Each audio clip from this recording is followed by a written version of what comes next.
Human, un podcast radio dédié à l'actualité et aux grands enjeux internationaux au travers du regard des acteurs de l'humanitaire.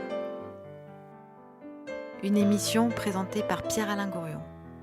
Bonjour à tous, une nouvelle émission de Human aujourd'hui autour des personnes âgées, des vieux, il ne faut plus dire vieux mais on le dit quand même, oui des vieux qui, espérons-le, pourront rester et pourront de plus en plus rester chez eux et ne pas aller dans les trop fameux EHPAD. Voilà. Alors autour de cette table, un certain nombre d'intervenants dont je vous donne les noms tout de suite. D'abord Alienne Roure, bonjour. Bonjour. Voilà, Alienne, vous êtes présidente, vous nous direz tout à l'heure de quoi il s'agit, de l'association ALIT, Solidarité, Formation, Santé.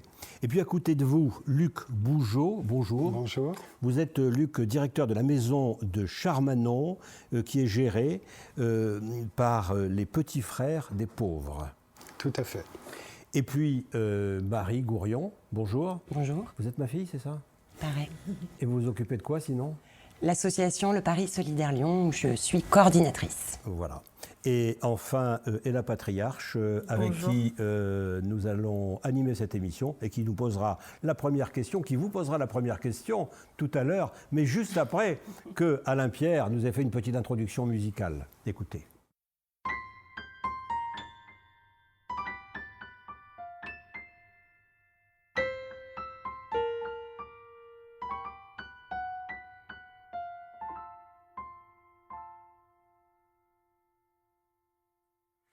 Alors, Alienne, pouvez-vous m'expliquer ce qu'est ALIT?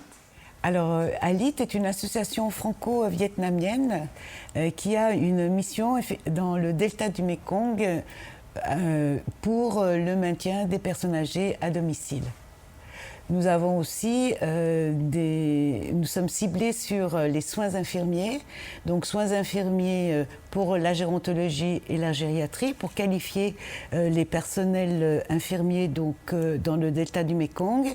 Et nous avons aussi ouvert un dispositif de stage aux étudiants infirmiers français qui viennent faire des stages à l'hôpital dans la ville de Khao Lan, qui est située dans ce delta du Mékong.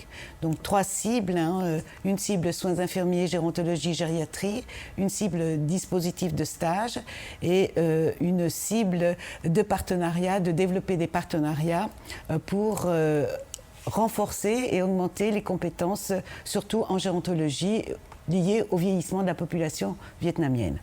Donc c'est à la fois du transfert de technologie et de la formation et des soins donnés.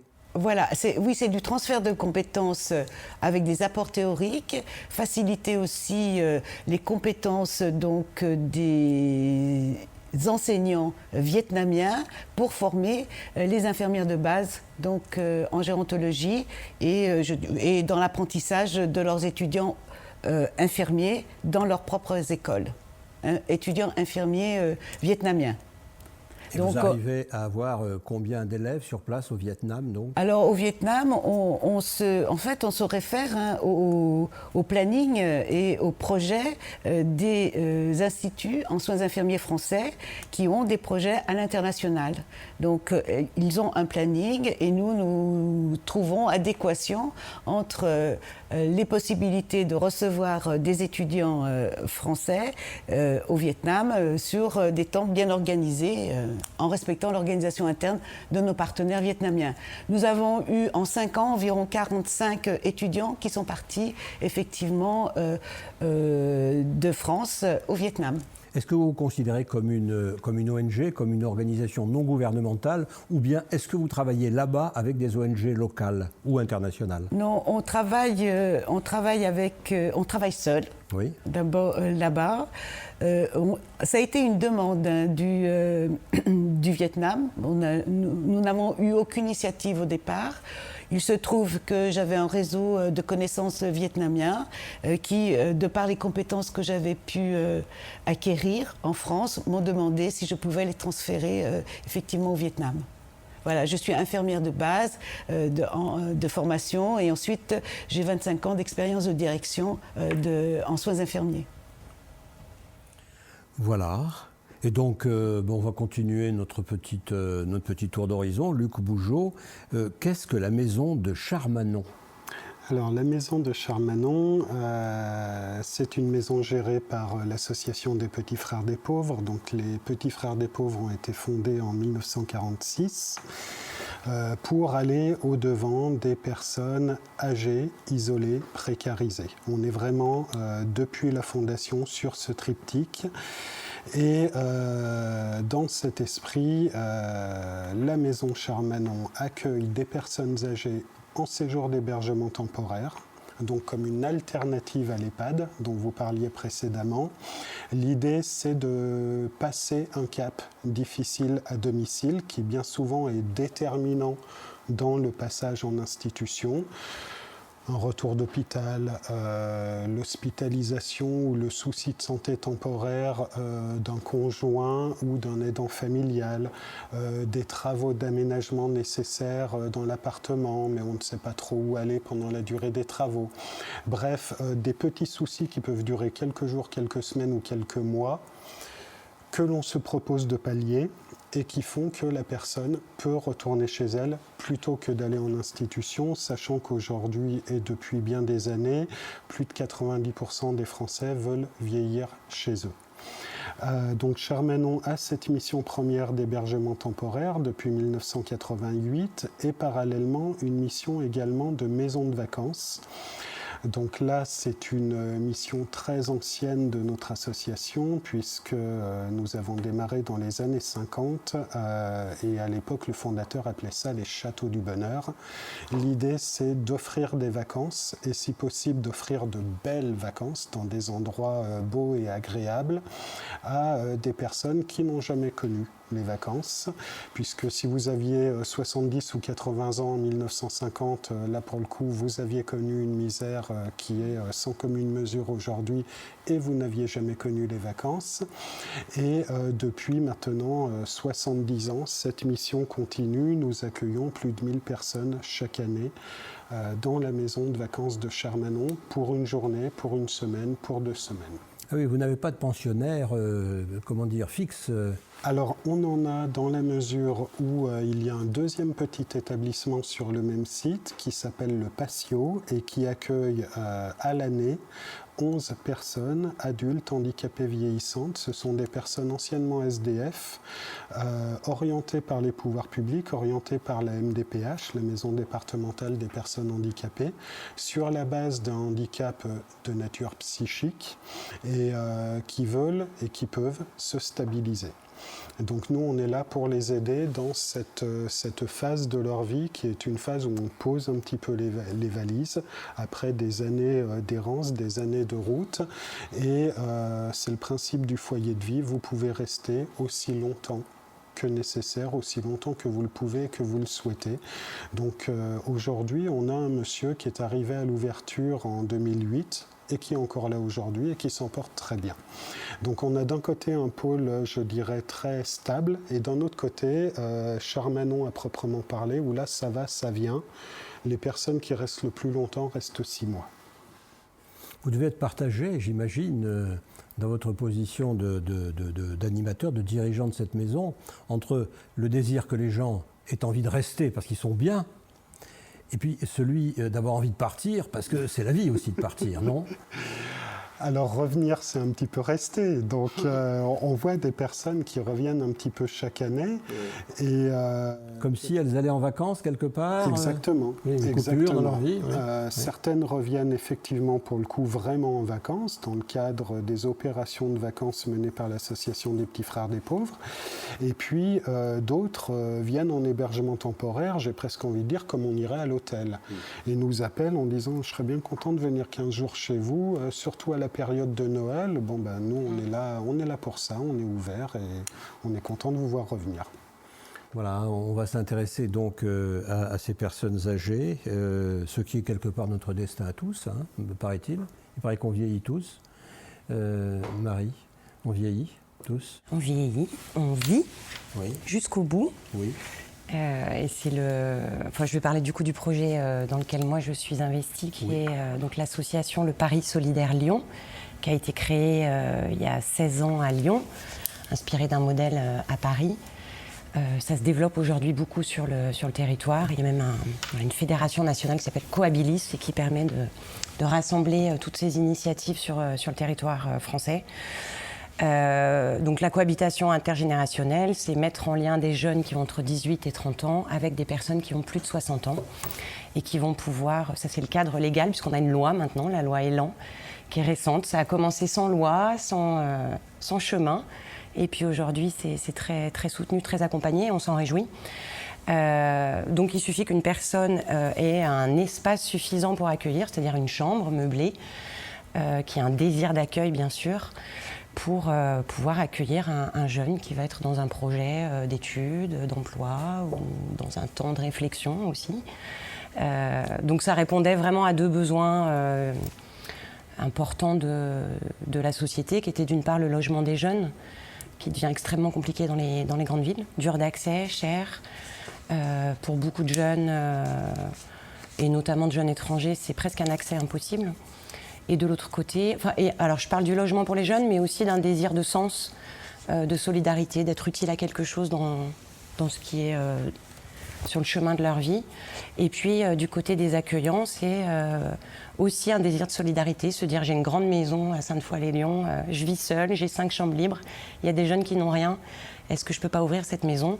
Mais répondre aussi bien sûr à un désir de partage, parfois un besoin de ne pas être seul, et en tout cas permettre, alors bien évidemment à 60 ans et à 95 ans, c'est pas tout à fait le même projet d'accueil, c'est pas les mêmes besoins qui vont s'exprimer, mais d'ailleurs le projet peut évoluer, se transformer au fil du temps, mais c'est répondre, et nous notre rôle c'est de mettre en lien ces besoins, ces désirs, de les entendre, de les comprendre, de les accueillir, de générer ces cohabitations et ensuite de les accompagner dans le temps.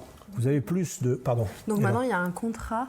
Oui. Ils signent un contrat, les jeunes, avec les plus âgés pour habiter avec eux. Un contrat de cohabitation intergénérationnelle, tripartite. L'association s'engage aussi. Et on n'est pas dans un contrat de travail, il n'y a pas de lien de subordination, c'est important. C'est vraiment un désir et des engagements respectifs que chacun prend vis-à-vis de l'autre. Notamment en termes de temps? Ça peut être un temps de présence. On ne va pas se donner un horaire en se disant à 18h je suis là, parce que on n'est pas dans un emploi et on ne dit pas que je suis là de 18h à 20h, mais on s'engage à être présent, à partager un temps de repas, à être là la nuit parce que c'est rassurant, à pas forcément partir tous les week-ends. Et on va vraiment dialoguer, essayer de faire quelque chose d'un peu cousu humain, parce que chaque histoire va être unique et que c'est aussi le binôme qui va construire sa propre histoire avec l'association pour étayer cette création de liens. Et alors, vous avez plus de demandes ou plus d'offres? Je veux dire que, est-ce qu'il y a plus de jeunes qui recherchent un lieu ou plus de personnes âgées qui recherchent un jeune, si j'ose dire? Alors en septembre, clairement, il y a plus de jeunes qui recherchent un lieu de vie. Il y a une crise majeure du logement des jeunes, avec des conduites aussi assez violentes, assez honteuses, entre guillemets, en tout cas qui poussent les jeunes à vivre des situations extrêmement difficiles. Donc on a beaucoup d'acteurs logement jeunes qui aujourd'hui sont désemparés parce qu'ils ne savent pas répondre à la demande. Et donc là, il y a vraiment quelque chose encore à inventer. Et puis de l'autre côté, il y a un potentiel. C'est-à-dire qu'il y a des gens qui ont des espaces, il y a des gens qui ont des envies de partage ou des besoins de liens. Et c'est vraiment répondre à ce besoin criant des jeunes par une solution qui va apporter à chacun. Et donc, si on avait là, au bout de la caméra, de l'autre côté de la caméra, des personnes âgées qui avaient une chambre éventuellement libre, qu'est-ce que vous auriez tendance à leur dire pour qu'ils viennent vous voir? C'est assez simple, c'est un échange téléphonique en général au départ. Et ensuite, moi, je vais me déplacer, je vais au domicile de la personne. C'est une rencontre qui n'est pas forcément engageante, on peut ne pas aboutir le projet. Mais c'est prendre le temps d'échanger sur ce qu'on a envie de vivre, sur son quotidien, son rythme, ses désirs, ses limites, ses peurs, parce qu'il y a des peurs. Accueillir quelqu'un qu'on ne connaît pas, il n'y a rien d'évident. À ouvrir sa maison quand on n'a pas eu l'habitude de le faire dans son histoire. Et ce temps-là, on va le prendre, on peut se rencontrer 1 fois, 2 fois, 3 fois, ça va maturer. Et puis ensuite, on va essayer en face de trouver la personne qui pourra correspondre à ce qui a été exprimé de façon aussi le plus sensible possible et le plus honnête. Mais qu'il y ait des peurs au départ, c'est normal et on accueille ça. Par contre, elles peuvent se dépasser si on en a le désir. Et donc, chaque histoire, vous le disiez, est originale, de même qu'est originale la musique d'Alain Pierre.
Voilà, merci Alain. Alain Pierre au piano avec aujourd'hui un thème sur... on avait dit les vieux à domicile, mais j'aime bien le vieillir chez soi. Je crois que c'est vous, Luc, qui avez employé cette expression, vieillir chez soi. Ça sera peut-être le titre de notre émission. Et c'est sans doute, oui, une revendication à la fois individuelle, simple, assez évidente. J'ai envie de vieillir chez moi et non pas dans un lieu abstrait ou un lieu où je n'ai pas d'histoire quelque part. Et puis en même temps, c'est un enjeu collectif, puisque dans le cadre de l'urbanisation et dans ce qui risque de nous arriver aussi dans les dizaines d'années qui viennent, eh bien c'est l'une des solutions collectives à la solitude du grand âge et à la solitude parfois de la jeunesse. Vieillir chez soi, ça passe aussi par une adaptation de la société, ça passe par des changements de regard, ça passe par l'attitude des voisins, ça passe par la sensibilisation du quartier. On le voit aujourd'hui notamment au travers de certains projets que porte notre association, notamment des projets de ce qu'on appelle un petit peu simplement des colocations Alzheimer, où l'idée c'est d'avoir un habitat partagé. Ça me faisait beaucoup penser à ce que vous nous exposiez. Un habitat partagé entre plusieurs personnes âgées atteintes de la maladie d'Alzheimer, mais qui, pendant plusieurs années, peuvent tout à fait cohabiter dans un grand appartement, chacun a sa chambre, on est chez soi, c'est un autre chez soi, mais ce n'est pas un établissement, on est quand même dans un domicile, on n'est pas soumis à un règlement intérieur, à tout un tas de contraintes que l'on n'a pas choisies, même si la vie collective, comme partout, oblige à des compromis, mais des compromis on en fait quand on est à deux, je pense que vous le voyez au quotidien. Et le vieillir chez soi, ça peut vraiment avoir de multiples formes. Et c'est vraiment quelque chose, c'est vraiment un grand champ de possibles qui s'ouvre à nous pour inventer tout un ensemble d'alternatives au collectif, à l'établissement pour demain. Inventer des alternatives, c'est un peu ainsi que vous définissez votre mission. Alors je ne connaissais pas les colocations Alzheimer, c'est-à-dire on met ensemble des personnes qui sont toutes les 3 ou les 4 atteintes de cette maladie. Je ne sais pas si c'est une maladie. Et ça marche ? Ça marche très bien. Alors, on a des exemples en France et à l'étranger. Alors là où ça marche le mieux près de chez nous, c'est en Allemagne, où rien qu'à Berlin, vous en avez plus de 500. Et sur l'ensemble du territoire allemand, plus de 3000, me semble-t-il. Colocation de ce style-là, oui. En général, on est sur un format de 7 personnes environ, 6, 7, 8 personnes, avec une mutualisation des aides à domicile et des soins infirmiers, qui fait qu'avec peu, vous pouvez faire beaucoup. Parce que ça vous rend à plusieurs, on est plus fort, tout simplement. Et cette mutualisation fait que dans une même tournée, un infirmier va pouvoir s'occuper de plusieurs patients. Une même aide à domicile va pouvoir assurer un temps de présence conséquent au sein de la colocation. Ce temps de présence, c'est autant d'heures de sécurité offerte aux colocataires. Et puis quand on fait la cuisine, si on la fait pour 2, on peut la faire pour 7. Et c'est Par vraiment... exemple, qui fait la cuisine ? Supposons que nous soyons 5 vieux réunis là, d'ailleurs, il y en a au moins un, pardonnez-moi, 5 vieux réunis dans un appartement. Oh, j'ai pas envie de faire la cuisine, moi. Eh bien, vous ne la faites pas. Mais qui va la faire alors ? Ceux qui peuvent, ceux qui veulent, et puis c'est là aussi où l'intervention de professionnels est. Puis j'oublie, est je vais oublier, je vais dire bien j'ai sûr. oublié, je sais pas. Ah mais bien sûr. Et c'est là où les services de maintien à domicile ont toute leur valeur et toute leur pertinence. Oui. C'est vraiment la personne qui va être là à l'instant T, tout comme elle aurait fait la cuisine chez une dame isolée telle qu'elle en visite plusieurs par jour. Elle va faire la cuisine au sein de la colocation, mais en invitant plusieurs colocataires à venir participer avec elle. Alors il y a de multiples avantages. Encore une fois, on n'est pas dans un cadre d'établissement, on n'est pas noyé dans la masse, on échappe aussi, il faut bien le dire, à tout un ensemble de réglementations aujourd'hui très strictes, que ce soit en matière de sécurité des bâtiments avec les normes ERP, que ce soit en matière de sécurité alimentaire avec les normes attachées aux cuisines collectives, qui aujourd'hui déshumanisent beaucoup l'accueil et l'accompagnement des personnes. L'excès de normes, l'excès de réglementation. Effectivement. D'un côté, ça protège, d'un autre côté, ça rend les rapports beaucoup plus froids et distants, et c'est vraiment dommageable. Oui. C'est probablement une des caractéristiques de notre société, ici comme ailleurs, que l'accumulation des réglementations, des lois qui sont censées, et qui réussissent certes à protéger les gens, sont en même temps des éléments de déshumanisation, comme vous le dites. Tout à fait, tout à fait. C'est d'ailleurs un des chevaux de bataille des petits frères, c'est osons le risque. C'est osons le risque, c'est oui. De se dire que le risque fait partie de la vie, oui. Et c'est pas parce que je suis âgé que je n'ai pas le droit de prendre des décisions. Ces décisions impliquent des risques, et alors ?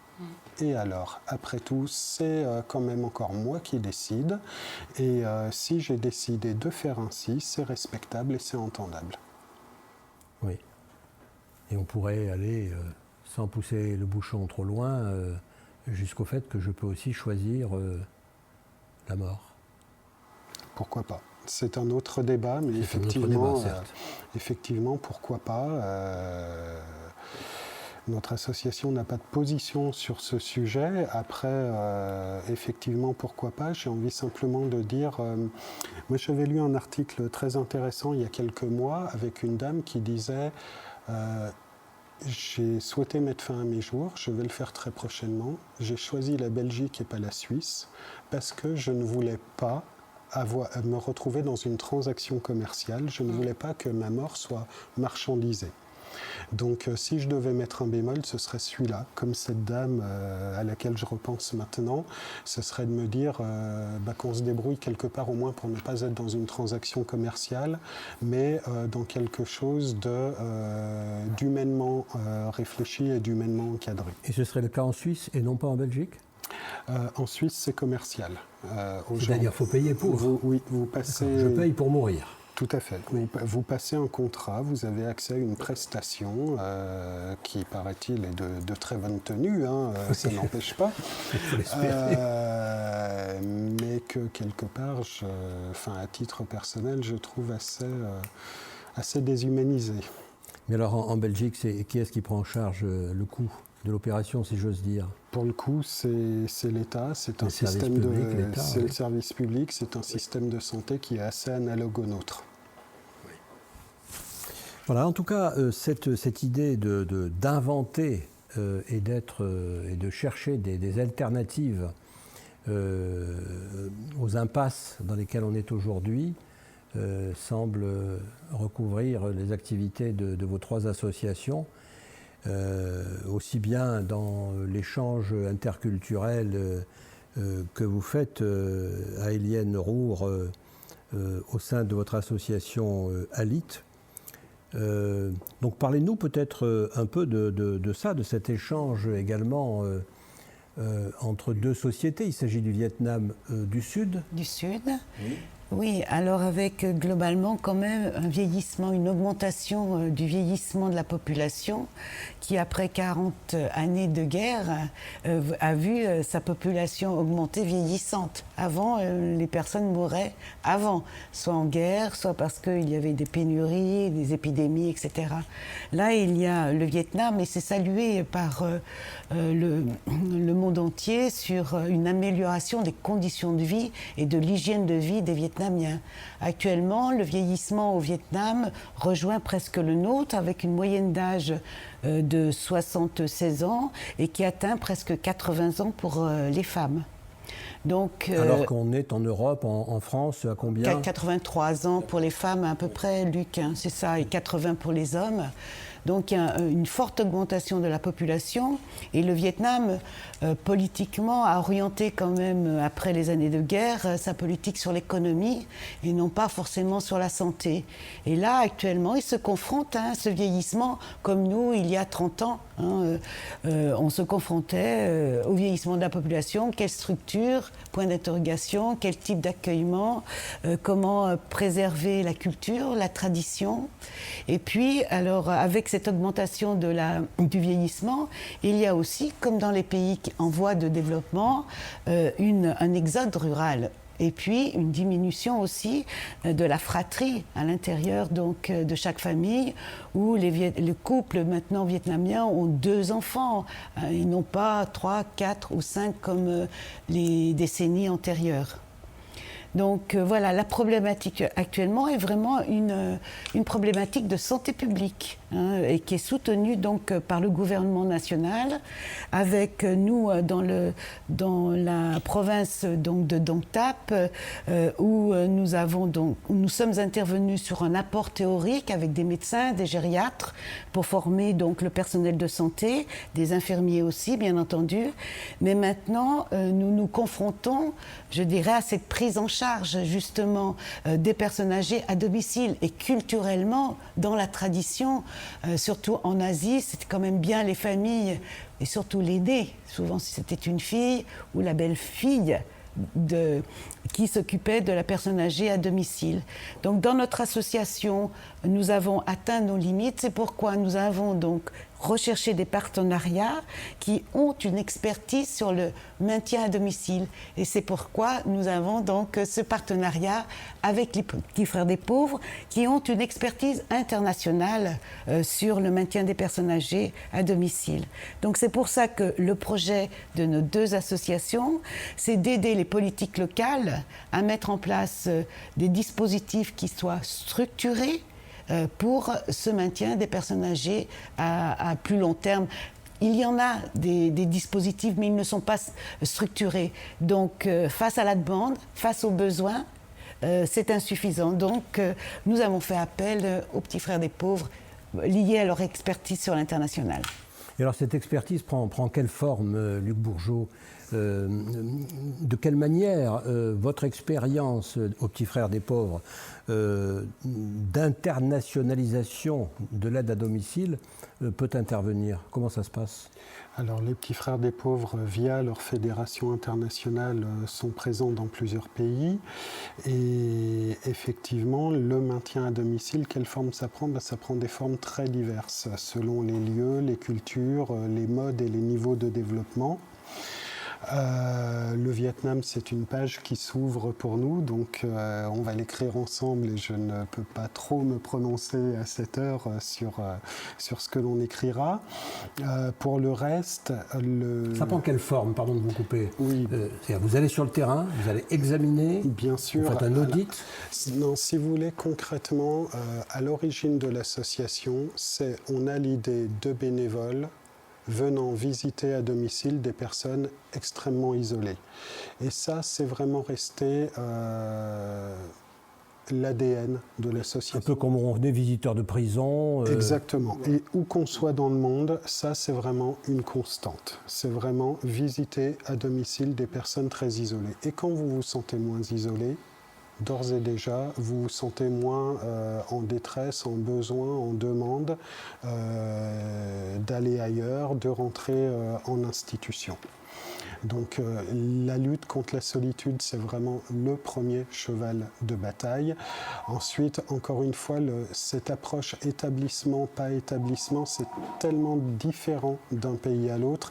Si on parle du Vietnam, par exemple, pour le peu que j'en connaisse, parce qu'encore une fois, je ne prétends pas être expert, mais on n'a pas, ou quasiment pas, de maison de retraite dans ce pays-là.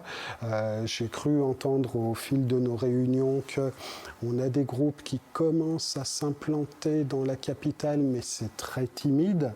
Et ai-je cru comprendre aussi ce que les acteurs locaux ne veulent pas. Ils ne veulent pas nous ressembler. Enfin, je te passe la parole parce que pour le coup... Nous avons choisi justement l'Association des Petits Frères des Pauvres. Ce qui nous a intéressés, c'était effectivement qu'on respecte la culture locale.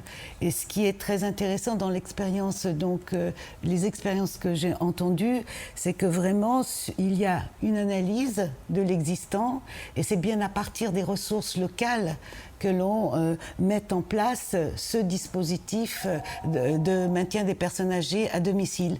Ce qui fait que dans le monde entier où les petits frères des pauvres interviennent, il n'y a aucun modèle qui se ressemble.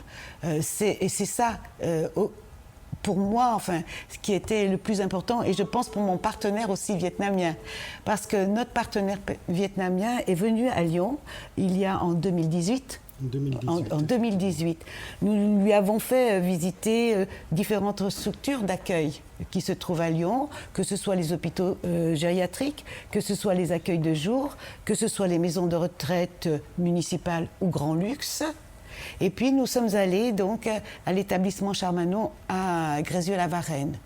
Et ça fait, si vous voulez, une unanimité dans cette équipe vietnamienne en disant mais ce modèle-là, c'est celui qui nous correspond le plus.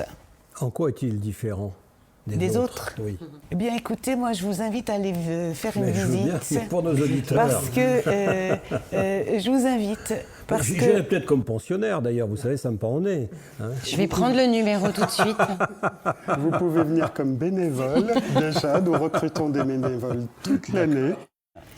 On peut faire des émissions de radio là-bas aussi. Tout à fait. Des émissions de souvenirs, par exemple. Ah, mais avec grand plaisir. Oui, pourquoi pas. Mais vous verrez, oui. Vous franchissez la porte et vous ressentirez une atmosphère très particulière. C'est-à-dire quoi? C'est plus chaleureux? Un apaisement. Plus quoi? Un apaisement. Oui. Alors que le vieillissement, vous rentrez dans certaines maisons de retraite, vous rentrez dans des hôpitaux gériatriques, on ne peut pas dire qu'on ressente un apaisement. Non. Même de l'angoisse parfois. Non, c'est plutôt angoissant, c'est plutôt froid. Anxiogène au moins, voilà. C'est plutôt on franchit la porte, voilà. on franchit la porte et on a un apaisement. Alors c'est à la fois certainement dans la conception même, je pense autour des valeurs des petits frères des pauvres, sans doute dans le recrutement du personnel, dans sa formation, mais je dirais aussi dans sa gestion et son management de direction. Voilà, oui, on va le faire rougir, vous avez raison. Hein. C'est une émission en couleur, on va y arriver.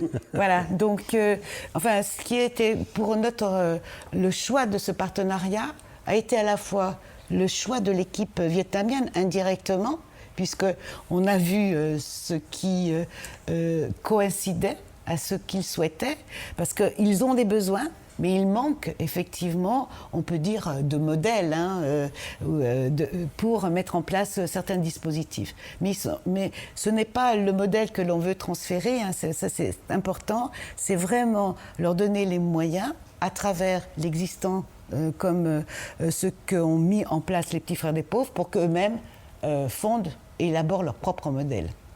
Mais il faut les accompagner. C'est une base, c'est une boîte à outils et après chacun utilisera l'outil comme bon lui semblera. Nous n'avons pas de propriété intellectuelle, nous ne toucherons pas de royalties et nous ne demanderons rien, absolument rien. Simplement, si ça peut convenir au public local, ce sera parfait. Et si au final ça ne ressemble pas à Charmanon, eh bien ma foi, c'est pas bien grave.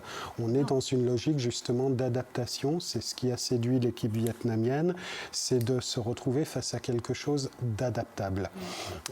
Je reviens quand même sur les spécificités parce que je pense aussi que c'est un petit peu ça qui a séduit nos interlocuteurs. Je dirais 2 grandes spécificités. D'abord, la petite taille de l'établissement. Charmanon, c'est 20 places, 19 chambres dont une seule double pour le cas où nous aurions un couple qui se présente. Donc seulement 20 résidents, une toute petite équipe salariée, une équipe bénévole plus conséquente, beaucoup de chaleur humaine. Il y a quelques années, on avait le slogan « Comme à la maison ». Et ben pourquoi pas, comme à la maison. L'essentiel, c'est que vous vous sentiez bien. La déco, on ne fait pas du tout appel à des décorateurs ou des architectes d'intérieur. On récupère des meubles. On est souvent appelé par des familles qui nous disent bon ben voilà, je suis en train de vider la maison de mes parents. J'ai une commode, une armoire, une table. Est-ce que ça vous intéresse?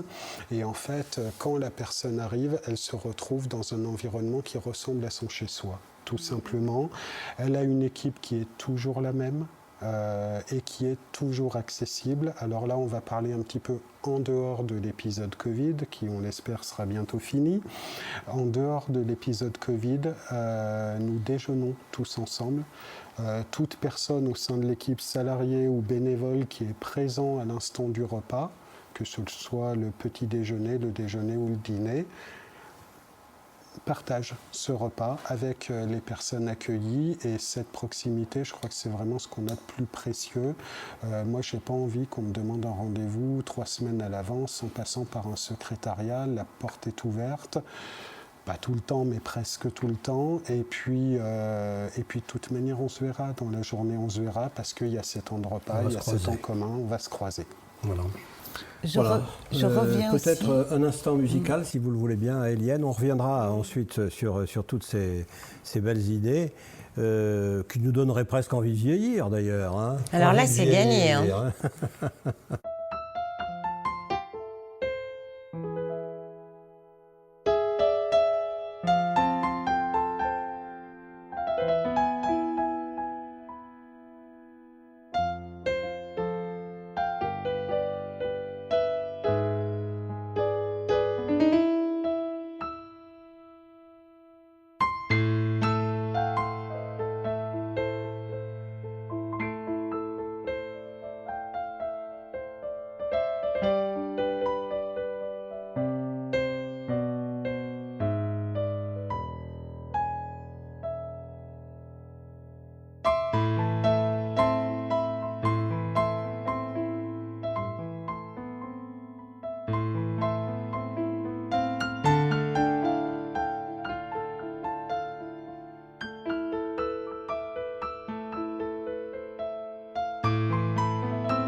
Alors voilà, Eliane, vous souhaitiez nous dire quelque chose? Simplement, comme Luc parlait, comme à la maison, mais c'est vrai que l'équipe vietnamienne de 3 personnes, au bout de 10 minutes, quand ils sont rentrés dans cet établissement, l'un m'a dit « Mais Eliane, c'est comme à la maison ». Vous voyez, je veux dire, même du Vietnam, les Vietnamiens se sont dit « Mais c'est comme à la maison ». Mais oui, mais on mange ensemble, la porte du directeur est toujours ouverte, il y a beaucoup de bénévoles, c'est un petit établissement, il n'y a que 20 personnes, et en face, combien de personnes pour les aider? Alors, une vingtaine aussi? Une quinzaine de salariés en comptant le patio. Donc presque un pour un. Presque un pour un. C'est énorme. Et une trentaine de bénévoles. Et une trentaine de bénévoles, donc voilà. Plus une bonne administration et un peu de chaleur humaine là au milieu, un bon patron si j'ose dire, un bon capitaine, et puis voilà, c'est parti quoi. Hein? Oui, ça compte. Voilà. Ça donne envie de vieillir. Oui, moi je voulais rebondir là-dessus parce que je trouve que ça pourrait être le titre de l'émission. Oui. Et que moi c'est ce que je vis, c'est j'ai envie de vieillir. Et que la rencontre que j'ai avec les aînés, elle me donne envie de vieillir, elle me donne du coup envie de vivre. Et que vraiment ce grand âge, quand il peut être vécu dans ce qu'on a évoqué, les choix, la liberté, qu'on continue à s'inventer, à inventer avec l'autre, à être dans le lien qui nous transforme, parce qu'on peut se transformer encore à 85 ans ou à 90 ans. Pour moi, c'est des modèles. Et c'est des modèles qui vraiment sont apaisants. On ne peut pas dire que l'époque soit des plus calmes. On ne peut pas dire qu'on ait des millions de raisons d'espérer. Mais moi, quand je croise quelqu'un qui a 90 ans et qui est en capacité de m'offrir en fait un avenir, c'est-à-dire que dans ses yeux, je me vois un avenir. Et c'est une chance de vraiment pouvoir vivre la société ensemble. Et qu'on n'est pas à l'écart parce qu'on est vieux, on n'est pas à l'écart parce qu'on est handicapé, on est presque plus à l'écart parce qu'on est des femmes, c'est formidable. On peut vivre ensemble et s'apporter ça et se nourrir de vie. Et ça, je trouve que vraiment... et on est utile. Et c'est ce que réalisent aussi, je crois, les personnes âgées ou seniors, comme on veut, même les vieux, peu importe. Quand ils accueillent un jeune et qu'ils voient à quel point ils leur sont utiles au quotidien, dans un regard, une phrase, une aide ou pas, c'est pas forcément une aide concrète et matérielle. Ce sentiment d'utilité, il fait le sens de nos vies, je crois. Mais je trouve que, justement, jusqu'à maintenant, on a beaucoup abordé le vieillissement sous cet aspect, je dirais, médicalisé, santé. Et que cette articulation avec la dimension sociale, elle a été toujours secondaire. Les besoins actuellement se font sentir beaucoup plus sur une articulation d'une dimension sociale plutôt que sur du strictement médical et sanitaire. On est comme si être vieux, ça faisait partie d'un catalogue chez le médecin. On va voir le médecin le pédiatre de 0 à ensuite quand on est adulte, ensuite quand on est âgé, c'est les gériatres. Et puis du coup, c'est comme si on était limité dans le temps. Par rapport à des données strictement physiologiques et médicale, alors que la dimension sociale, c'est celle qui fait le lien, justement. Et c'est celle qui entretient aussi. Oui. C'est ce qui donne envie de continuer d'avancer, quoi. Ah oui. Oui, oui. Puis qui assure une autonomie, une indépendance, alors que vieillissement, dépendance, souvent ça va ensemble, quoi. Alors que, comme vous dites, vieillissement et avenir, ça peut aller avec. Hein. Et puis le jeune est à la mode. Oui, le jeunisme. Être jeune, c'est à la mode. Oui. Il faut être belle, il faut avoir 20 ans, oui. Il faut si on est un cadre, ou un homme qui travaille, il ne faut pas avoir 50 ans, parce qu'après 50 ans, voilà, on ne va pas t'employer, ça sera plus difficile de trouver. Donc il y a cet aspect jeunisme aussi contre lequel j'imagine vous devez lutter. Enfin, vous luttez de fait, sans même le dire. La revalorisation de la prise d'âge, des rides. Non, puis l'aîné dans les sociétés antérieures avait sa place. Oui, oui. Mais il faut la reprendre. Moi, j'invite aussi les seniors, c'est les seniors qui nous entendent, à la prendre cette place. C'est-à-dire qu'on peut... Moi, j'ai envie de l'offrir, de l'âge où je suis, intermédiaire, mais je crois qu'il faut aussi la prendre et s'offrir le luxe de se dire j'ai quelque chose à donner, je vais le donner. Ouvrir sa porte, c'est accueillir, c'est aussi offrir quelque chose. Donc que les seniors aussi prennent la parole. Il y a eu des belles choses pendant le confinement. Par exemple, nous, on a vraiment des seniors qui ont dit je préfère accueillir que de me couper. Enfin, c'est-à-dire qu'entre le risque et le bénéfice de la relation, le bénéfice de la relation était incontesté par rapport au risque pris. Et là, c'était un choix. Et affirmer ce choix-là, on peut prendre la parole à tous les âges. Et il faut qu'on l'offre, mais aussi que chacun s'en empare, qu'on la prenne. Est-ce qu'il y a des youtubeurs vieux? Je sais pas, je suis pas sur YouTube, je suis déjà trop. Non, mais de même qu'il y a des youtubeuses de 20 ans. Bah, moi, je suis pas sur YouTube non plus, alors je ne peux pas répondre à ça. Bah, Human. Non, mais on pourrait faire des émissions comme ça. Bonjour, je suis vieux. Vous voyez, j'ai plein de choses intéressantes à vous dire. Vous allez voir, je vais vous les dire, ça va être passionnant. Il y a des bonnes sœurs qui ont fait ça, qui ont fait une sorte de rap où elles chantent toutes ensemble sur les réseaux sociaux et où c'était pour aider à la construction d'une rampe pour l'accès d'une de leurs sœurs vieillissantes, handicapées. Il n'y avait pas les moyens pour construire la rampe et elles ont recueilli les suffrages de tout le monde parce que 20 bonnes sœurs de plus de 80 ans qui chantent ensemble, tout le monde est là. Et bah ouais, tout le monde est en admiration. Voilà. Est-ce qu'on s'offre déjà un petit moment de musique avant d'aller tranquillement vers notre conclusion? Voilà, chaque histoire est originale. Envie de vieillir, inventer des alternatives. Tels sont les mots-clés que je retiens de notre échange et qui peut-être vont donner lieu à des correspondances musicales.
À travers nos applaudissements, c'est sans doute la performance qui est appréciée, celle qui part de cette rythmique rapide de la jeunesse. La vie. Et puis qui tout doucement arrive vers ce qui pourrait ressembler à la non-vie. Voilà, alors parmi voilà, tout ce qu'on pourrait dire, il y a sans doute les activités aussi que l'on peut proposer ou qui peuvent être proposées par les personnes âgées elles-mêmes au sein même de l'établissement. Je lisais quelque part qu'il y avait des lieux où, par exemple, on liait une crèche avec un lieu pour les personnes âgées. Qu'est-ce qu'il y a chez vous concrètement comme activité que les vieux peuvent faire ? Oh ben, un petit peu de tout, hein, et un petit peu tous les jours. C'est vaste, c'est très vaste. Ça va du plus classique, la belote qui a toujours autant de succès, les dominos et assimilés, triomino, là vous êtes sûr de ne pas vous tromper. Ça va aussi en passant par le thé dansant, le bal, le chanteur, enfin tout ce qu'on connaît dans bien d'autres lieux. Et des bénévoles qui viennent pour jouer gracieusement ? On a des bénévoles qui viennent quotidiennement, quasi quotidiennement. Ça peut être aussi une lecture de journal. On a une bénévole qui fait ça très bien depuis 15 ans. Tous les jours, 11h30, elle arrive. C'est quelqu'un qui a beaucoup d'entrain. Et elle prend le journal du jour. Elle propose aux personnes qui sont là une lecture collective. Et puis elle va prendre les grands titres et dire « Et ça, vous en pensez quoi ?» Alors après, peu importe le sujet, du moment qu'on en parle. Et du coup, ça fait vraiment circuler la parole au sein du groupe. Et encore une fois, elle fait ça vraiment avec brio depuis 15 ans. Donc, une animation de qualité, c'est pas forcément des gros moyens financiers, mais c'est vraiment une adaptation aux personnes qui sont là à l'instant T. C'est pour ça que le côté projet d'animation, plan d'animation, ça aussi c'est quelque chose à prendre comme quelque chose de très souple, comme une boîte à outils. On ne doit pas être figé dans un modèle, mais vraiment s'adapter au public, parce que je vois sur notre hébergement temporaire, on n'aura pas peut-être le même public au mois d'août et au mois de novembre. On va avoir des gens peut-être plus fatigués ou des gens au contraire qui auront beaucoup plus d'entrain, et c'est à nous de nous adapter. Voilà, quelques belles histoires peut-être que vous pourriez nous dire de vos expériences entre les jeunes et les vieux par exemple, ou entre vieux eux-mêmes, je ne sais pas, des choses qui peuvent être surprenantes, amusantes, originales. Non. Il y en a 10 par jour. 10 par jour. Il y en a 10 par jour. Juste une.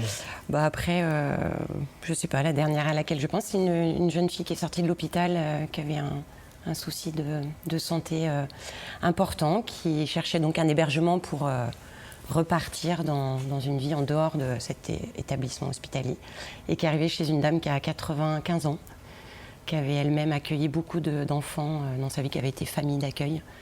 Et le lien entre ces femmes à deux moments clés, chacune de leur histoire. Elles s'appellent Princesse et Reine, toutes les deux. Donc on les voit vraiment s'accompagner sur le chemin de chacune et leur chemin commun.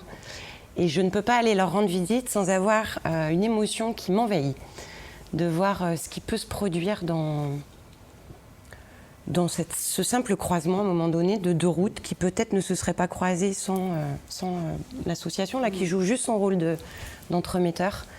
Et puis ensuite finalement il n'y a plus rien à faire quand la rencontre elle est née. C'est plus beau qu'une histoire d'amour. C'est une histoire d'amour. C'est une histoire d'amour. Eh ben, vous me donnez le thème, hein, parce que c'est vrai que des histoires d'amour, on en a eu quelques-unes aussi, et c'est beau à plus de 80 ans de laisser la porte ouverte à la vie. Et on a eu des couples qui se sont formés à Charmanon le temps d'un séjour de vacances, le temps d'un séjour d'hébergement temporaire. On a même une histoire qui s'est renouvelée de saison en saison.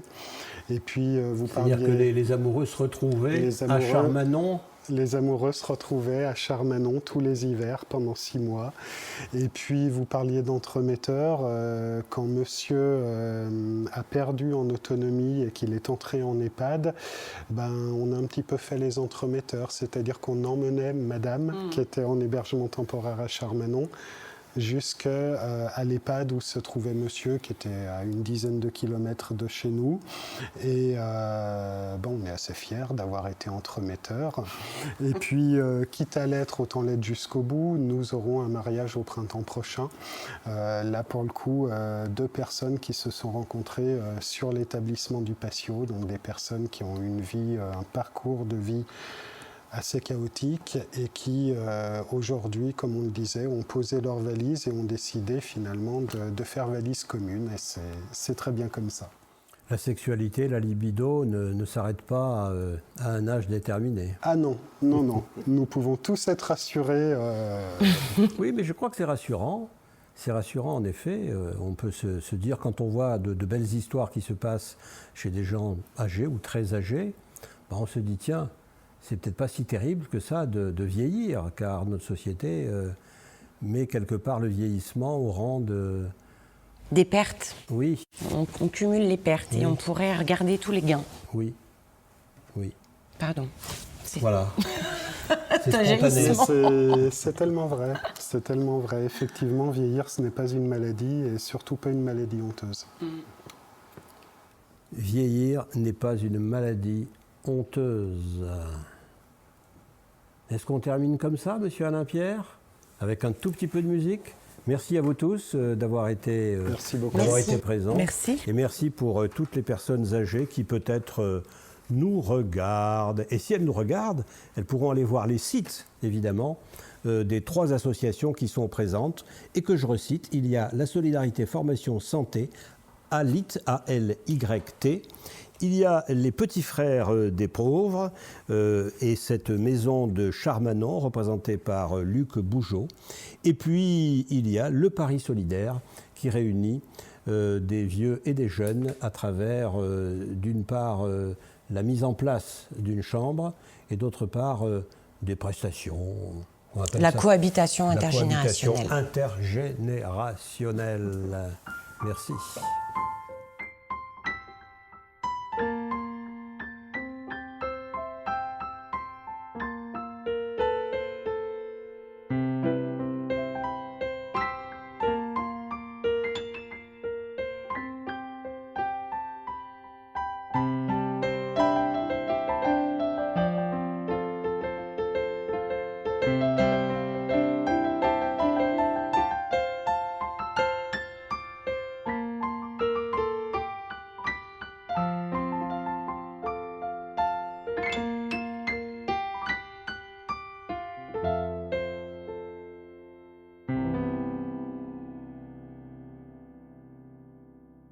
Merci. Merci beaucoup.